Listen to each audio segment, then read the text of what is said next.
Beach House in Baltimore and our Super Bowl 52, and what a week for 52 and Ray Lewis as we're pushing our Canton bus trip. We're $50 off for everybody that joins up this week before the big Saturday night announcement. But all of our WNST coverage this week here from Minnesota brought to you by a bunch of our new sponsors. I'm going to be rattling them off in every segment because we're really proud of them. I've worked hard to bring these people aboard as partners, and we're delighted to have Howard Bank, which I'm wearing on my hat. They are our presenting sponsor for all things Super Bowl 52 this week, as well as Royal Farms, real fresh, real fast, and right around the corner from you. Lots of things out here at the Mall of America, but no Royal Farms fried chicken for me. Work out that app and the ROFO Rewards program. You're going to be hearing me tell you more about that to save you some money, get some fried chicken for free. Pizza John's down in Essex on board with us. Very, very happy about that, and I'm happy to say I still got some Pizza John's in my belly, and I brought my cup out here too so I can drink my water from that. Maryland Jockey Club and our friends at Laurel Racetrack, big thanks to them, as well as Cole Roofing and Pfister Energy. You'll be hearing about them as well. Luke Jones joins us here. We are going to be having a lot of Hall of Famers here this week. We're going to do a lot of football this week. I'm sure CTE, injury, the Bisciotti press conference, the Patriots, obviously the Eagles and all of our ties. We're going to be visiting with Jim Schwartz and Torrey Smith, amongst others, with some local connections, Jernigan, Corey Graham, all that. But we're not going to talk a lot of baseball here this week. Maybe I think Rod Carew is coming by, which is kind of that's going to be that's going to be a huge thrill for me to talk to Rod Carew. Absolutely. I was a big Carew fan. But you were at FanFest, so before we get going full on with football and a lot of football this week, the Orioles did not make a whole lot of news here in the offseason. I know the sport itself is struggling. You mean with you're not excited about Jacob Brugman? Can't say that I am. I can't say that I am. Look, everybody gathered, and from where I live, I could see the crowd gathering on Saturday morning on a cold morning. You came down. I see all the fallout, and I do see a lot of really kind of pissed off Oriole fans. I mean, pissed off's a way of life right now in America, 2018, and we're talking about Ravens fans being pissed about Bisciotti and this press conference at 1:30 on a Friday, which, it looks like the owner's hiding, which, that's up to him one way or another. Speaking of ticked off, don't forget the Terps squandering a 13-point halftime lead in a minute. Anyway. Well, the better team won, but yes. It didn't have to go that way, right? Yes, I mean, and that's always this. And the Terps season's on life support. While we're on this theme of being ticked off, I mean, throw that in there. Okay, so, all that being said, the Orioles have had something the last few years, maybe not last year because I wasn't buying what they're selling. Right. But from 12, 13, 14, 15, they were selling the H word, which is hope, right? And they didn't have a lot of that to sell for 15 years. And now all of a sudden, what do they say? All hope is lost, right? Or whatever that would be. But you'd have to be pretty myopic or pretty not seeing the world clearly, which, look, I've lived here for a long time, and I've taken a lot of those calls year after year after year when Vladimir Guerrero or Sammy Sosa or whomever was going to lead us to the promised land. They're not even hanging on that right now. I don't know what they're hanging on. There's a lot of rumors swirling about the old man and his health and his condition and who's running the place. And clearly, there's no rumors swirling about Showalter or Duquette or Adam Jones. They're just there and have to answer the questions now in this year that looks very lame duck. And through the Machado scope thing, I mean, it's a ridiculous look for them as kids who are multimillionaires about to become billionaires. And it's a bad look for it's just a bad look for baseball, for the arrogance, for the team, for the players, for the agents, for the smell of manure wafting through their January all the way around. This is just bad stuff going on with the Orioles, and it's a day when they're trying to throw a party. And, Adam Jones can't act like it's a party or that they're going to win 104 games this year, Yeah, I mean, it just rang very hollow. And in the big picture, Manny Machado not being at FanFest, Jonathan Scope not being at FanFest. In the big picture, in the grand scheme of things, it's not that big of a deal. But on top of how this offseason has gone, which has been a complete loser of an offseason, I mean, what do you say about it? I mean, they haven't done anything. And I know we can get into the market, and if they were coming off of an 89-win season like they were in past seasons, maybe you would give them the benefit of the doubt that they made some late signings in past off seasons. But where's the urgency? Where's the direction? What are they trying to do? So you have FanFest, and for 14 years, FanFest was people are ready for baseball just because it's spring and it's something Sure. you like going out to the ballpark. But in terms of being enthused about the Orioles' chances that year, beyond talking about, I can't wait for opening day. Beyond talking about the hope of Josh Towers or Matt Riley or Hayden Penn or Brian Mattis. For years it was Rocky always that. Coppinger is always my favorite, but yes. There's some of that right now, but not enough. And meanwhile, you have all of these assets, you have all of these commodities that have been so valuable over the last 4 to 5 years. And look, they haven't won a World Series. I'm not going to make it seem that it's been unbelievable, but they've been good. Last year notwithstanding, they've been pretty good since 2012. And now you just see this thing coming to an end. I put up one of the GIFs, where you have the little video thing you can put on Twitter where it's just like on a loop. And I think to Austin Powers, you've seen the original Austin Powers, right? Yeah, baby, yeah. When the security guard, they had the steamroller thing, is heading towards the security guard, and he's like 40 yards away from it, and he's just yelling, "No!" And he doesn't get out of the way. That's what I feel like the Orioles are right now. They're heading for this cliff. Well, they're a rudderless ship at this point, and the real question is who's running the place? Where is the old man? Where are the kids? Lou's showing up for owners' meetings. Buck and Dan are both lame duck. I mean, all you have are questions right now. I mean, there are no answers. And look, there are some good – this team still has good players on it. If you can convince me that they're – I'll buy that they're not going to lose 100 games. At the same time, I'll buy that they're going to lose 90. I would buy that. Well, no. If you were selling me 90 losses right now, I'd buy that. They lost 87 last year. I'd buy that ticket for 90. I would. As things stand now, I'm not going to argue with you on that. What's the Vegas over-under on? I bet it is 72, right? I'm sure. I can't remember what it is off the top of my head. I'm just saying it's in that range. Yeah. But my they're point expected is, to lose 90 games. Just what do you point to as far as saying, okay, maybe this season's not going to be very good, and it's certainly not looking that way. And I'm being kind in saying that. What do you point to have optimism about? You don't even have a general manager and manager under contract next year, let alone talking about issues with ownership and questions about ownership that have been there forever. Well, the question's always been there that if they were going to deal Machado or any of these assets, pick any of these guys, if they're going to deal Scope right now with 3 years left, two left. But I keep forgetting he's been here a little while now. Yeah. He still feels like a young guy, but this is the time to tie him up, right? It's getting to the point now with Scope where if you're not extending him now, you should be talking about trading him as well. I'm not saying they should do that, but that's a territory. Well, fair enough. And the question has always been, and I think still will be, if the old man a year ago, if they were run like a normal team, and ifs and buts or candies and nuts, and we go through this all, if they were run like a normal team, and they've never been normal, I send the Peter principles out that they've never been normal. But if they were normal, they would have looked at this and said, all right, how many teams would have dealt for Manny Machado at the owners or the winter meetings a year ago when they were down in D.C.? 6 teams, 8 teams may have taken a run at him.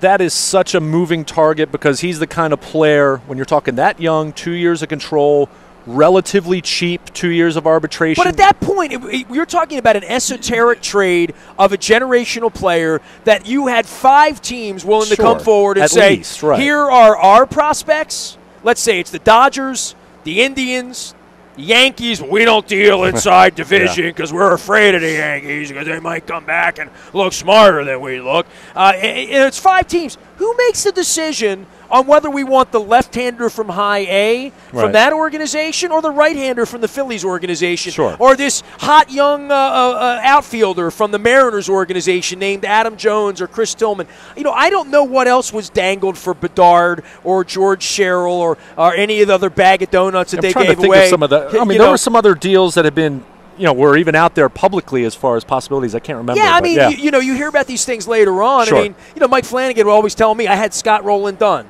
and the old man nixed it, right? I mean, I had deals done, and sometimes the best deals are the ones you don't make, right? As Terrell Owens will be talking about all week here in the Hall of Fame with the Ravens and all that. But, and I'll talk to Coach Billick about that because that's a fun story too. It's a good week to talk about that. I would say, but who's making the decision, and this is what I've been talking about for 25 years on the radio, why I've written books about it. It's if the ultimate decision maker is always going to be him, and he's 89 years old and half senile and around sometimes and not around sometimes, and nobody's heard from him, and you got dangling general managers and owners and agents on hold, and nobody historically wants to deal with the team. And there's punchlines about about health issues. You know what I mean? Like so. Somebody wrote that Trump would have never have passed Peter Angelos's health bill of health. No one would pass the Orioles. Well, it depends how much he's making. It depends how long the contract is and who the agent is. But this is the reputation the Orioles have gotten, and it's well earned. And now we're getting to the end of this era, and everyone, like you said, can see it at 40 feet and say, stop, no, stop, no. There is no one there with their finger on the button that any of us can tell. And they're not even, it's one thing to say slam on the brakes. They're not speeding, they're not even going. But if you're pissed off, who are you pissed off at? You're running the FanFest and yelling at Dan Duquette, who's like, dude, clock's ticking, I'm out of here in 6 months. Well, that's why I've said, that's. It's absurd. Look, as far as bringing this back to Machado, there's not an owner in baseball that wouldn't have a say in trading a player of the magnitude of Manny Machado. The problem is, one, giving the blessing to say, okay, we're going to make a trade, and then at that point, that's when you say, go out and get the best deal. You're my general manager, and you do it. That's the way it would work. It's not for Peter to evaluate the right-handed pitcher from Fresno. But it's not that. It's pursue a trade, but we're going to look at the and how many times have we seen that happen? And I mean, it's just, and you know me, I hate the fact that we're continuing to focus on the big picture, and we're not even talking about the team on the field. Sure. I mean, and there's plenty of things to talk about. I mean, what does this bullpen look like without Zach Britton? What's going to happen with Manny Machado moving to shortstop? I don't think that's a lot of people are up in arms about that. Tim Beckham's not a Gold Glove shortstop. Tim Beckham might end up being a utility player. He might be Melvin Mora. He may have had his 1 month in the sun. Right. So he's a guy waiting 7 or 8 years to have that kind of From a baseball standpoint, I'm very unmoved about that, and I'm actually kind of intrigued to see how Machado plays at shortstop, quite frankly, ignoring what the future looks like. He might not look like a $300 million shortstop. I mean, defensively.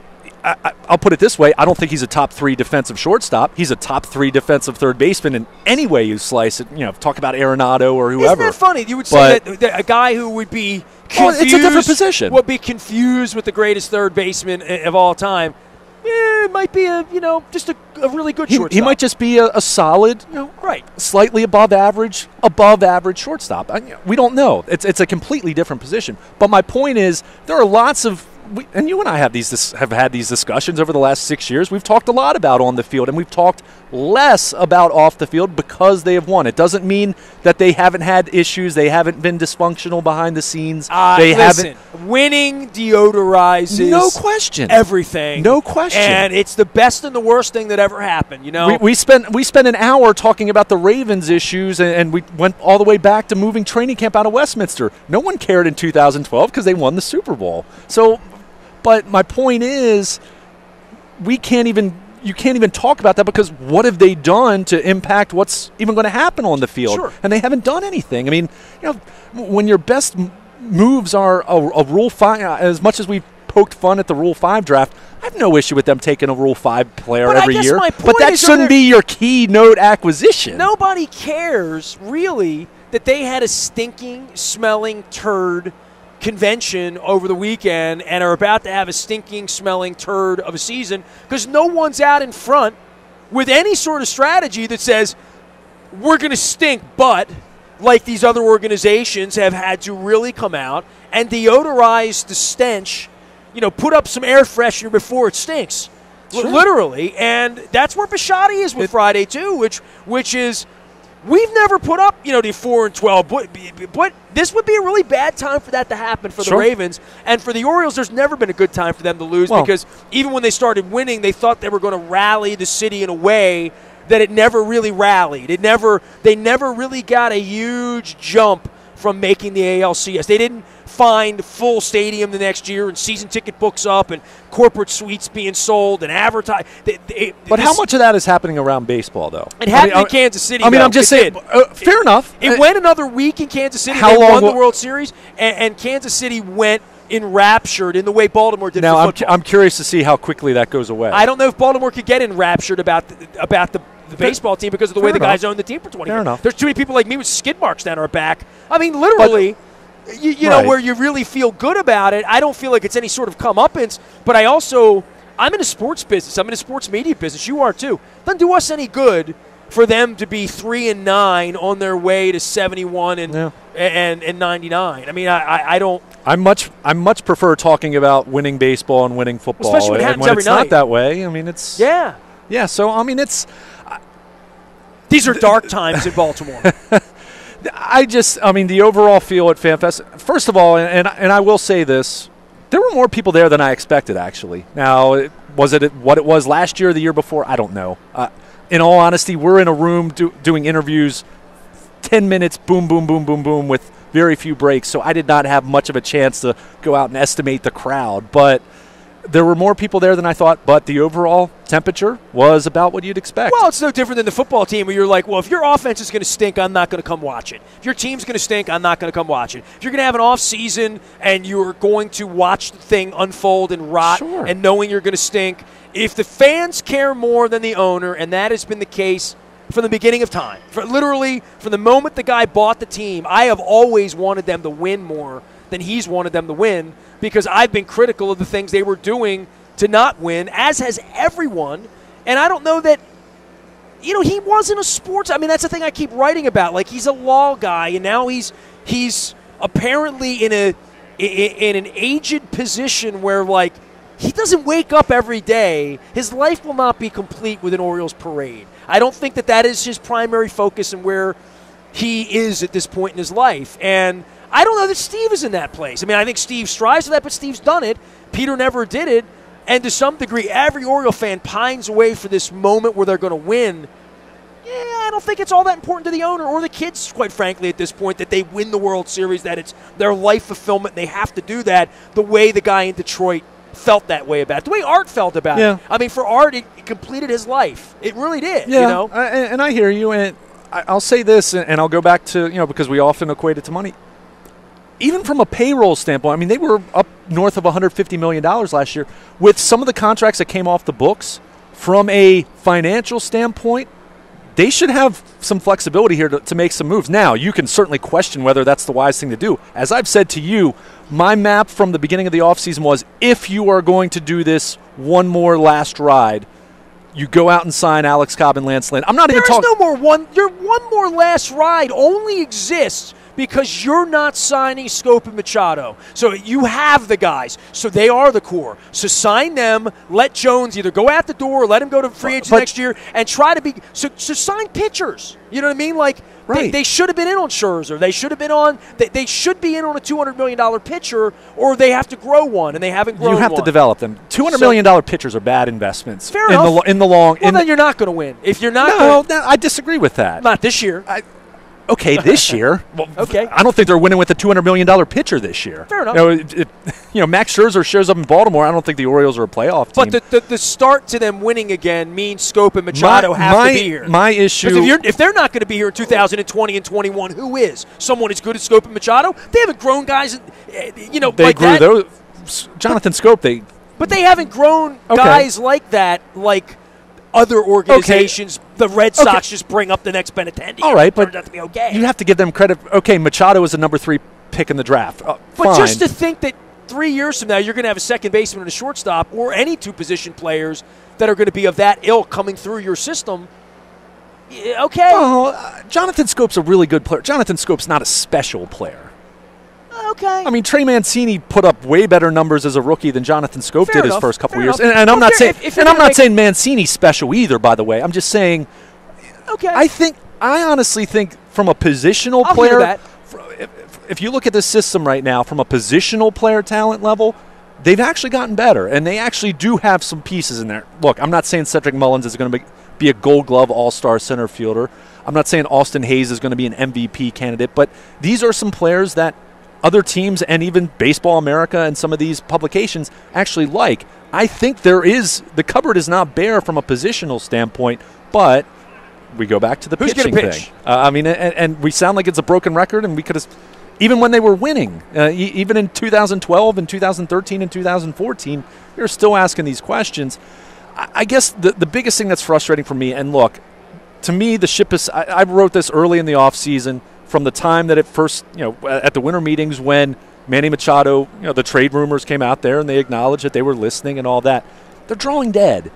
I don't think there is a path to them being a serious contender. Is there a path to them winning a boatload of one-run games like they did in 2012 and winning 84 games and being in the hunt for the second wild card? Sure. Well, it's very hard for them on FanFest to step up and say, we're not going to win this year. That's our job. That's what we do. Well, right? I mean, literally, that's what we do. But as hard as it is to say that to fans, you still need to do what's best for your organization if you care at all about the big your picture. Fans. I mean, your fans are still going to be the at ones some there point next you year. rebuild, right? At some point, the future has to matter. That's what Steve Bisciotti's trying to do on Friday, is to say to the fan base there is a strategy around here. And for that, I will. Look, I can be hard on Bisciotti because I think this press conference is sure.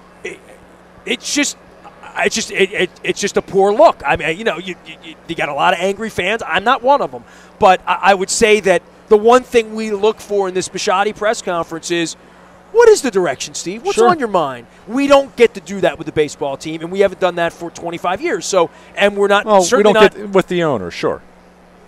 Although I'll say the Ravens general manager hasn't talked. But the owner is the reason hasn't talked Machado's since the last day of the draft, right now, right? The owner is the reason agents don't want to direct players. The owner is the reason when Dan Duquette leaves, they're going to have a hard time finding anybody from within the industry. So, I mean, the owner has been. It's boring, and baseball fans don't want to hear about that. In the same way, they might not want to hear about war or any of the Sabre stuff, and maybe they just want to collect the bobblehead and stand in line and get an autograph. I don't know.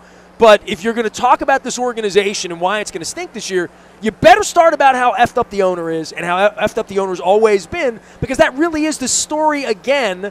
And don't expect Pete Kurtzel or Rock Babacco or Jim Hunter to shine a light on that. That's for or any of the clowns over at Intercom or CBS or whatever their name is this week, because they can't. They can't shine a light on the problem being the organization's dysfunctional. Well, and I'll say this for Bisciotti. I don't think a 1:30 Friday press conference is a good look. I don't like the optics of it. I know the people that are angry who he's trying to satiate probably don't like the optics of it. But, God, at least he's there, and at least he's honest, and at least he's in front of you. And, I give them all the marks in the world for that, because I'd love to have a baseball owner someday sit down and say, you know what, we're not close, but here's what we're trying to do. Sure. So buy a ticket. Sure. And get on board. I don't disagree with you. But I back the Birds. Well, and here's the other concerning thing is this current general manager and manager have functioned at a higher level than any combination prior to them. Any expectation I could have ever had. Other than maybe, Pat Gillick and Davey Johnson? I mean, I thought it was absurd that Buck Showalter signed up here. I mean, I'll be the first one to admit that. Yeah. Now, there were some pieces. He had some pieces when he got here. Sure. So you could look at it and say, well, if they just threw some money and maybe the Yankees and the Red Sox will stink a little bit. I mean, that's helped them, that those teams were not juggernaut Clemens, And let's make this very clear. Era. You don't have to have a model perfect functioning on all levels organization in order to win. All it takes is a handful of players to come along and, to the Orioles' credit. The Eagles were village idiots with 3 quarterbacks 18 months ago, right? Well, but the whole point is you can win without everything being perfect. You can even go back. I mean, even look at the Orioles of the late 70s and early 80s. The farm system had already started to dry up at that point. There was now, some Drungo they were still winning. Yeah. But eventually you saw what happened there. And it's like the Orioles, to a lesser degree as far as the success they've had. But, we've been talking about this going back to 2015 and 2016. I mean, yeah, you have a generational player. You have Manny Machado. What are you going to do with him? What are you going to do with him? Well, here we are. And by the way, I'm still okay with the idea in principle of not giving him $350 million if there are certain things about him, like his demeanor, like how he's handled certain situations. If you don't want to pay him, I'm fine with that. However, you cannot wait until he's 8 months away now, 9 months away from hitting the free agent market. You cannot allow that to happen. People aren't going to pay so much to rent a shortstop for 8 weeks.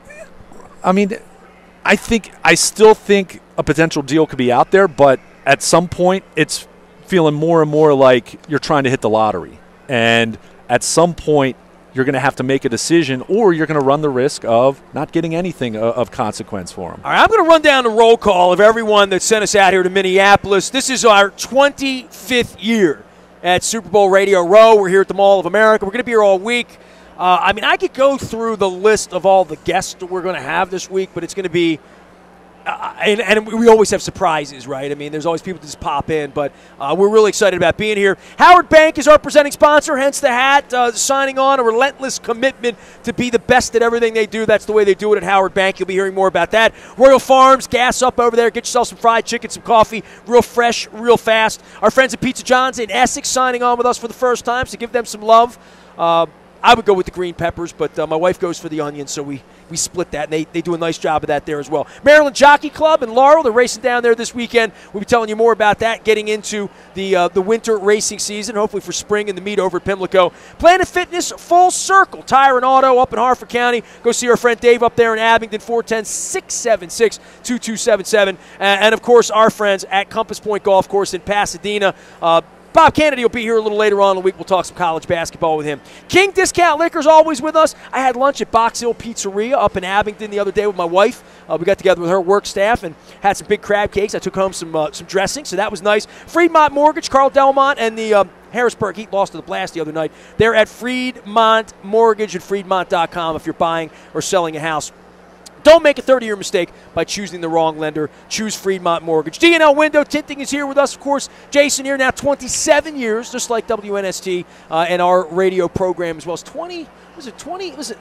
26 years ago, right? The Super Bowl here that I came to, 92. Yeah. We're getting old. D&L Window Tinting, they're in Parkville and in White Marsh. And don't forget about our friends at Brooks Huff Tire and Auto Center. If you're anywhere in the I-83 corridor, you should give the shout-out to Brooks Huff. That's your place, man. Oh, absolutely. Shrewsbury location, Paul Al, those guys they've taken care of me for a long time, as well as my mom, my brother, my sister. I mean, any issues we've had with our cars, or just inspection, oil change, whatever, they take care of it. Prices are good, very friendly, comfortable in there. You can go in there, Wi-Fi, everything you could possibly ask for. I-83 corridor, if you're a northerner like Luke in York or Shrewsbury, anywhere down the York Road corridor, our friends, featuring the Goodyear products. And Pica was wearing a Goodyear shirt. So I was going to give it had a Goodyear logo on there. So I was going to give a little they sell other tire brands too. They do, absolutely. All right, we're at the Mall of America. Yes, it's a mall, and if you're watching on Facebook Live or on our YouTube WNSTV channel, you'll check it out. You'll see it. It's all brought to you by our friends at buyatoyota.com. You can go up there, check out the audio vault. Everything we do will be living there, as well as on our Facebook, Twitter, LinkedIn, Snapchat, Instagram, streaming live right here on our Facebook, as well as our YouTube WNSTV channel. I am Nestor. We are WNST.net, AM 1570 at WNST Towson, Baltimore, and we never stop talking Baltimore sports.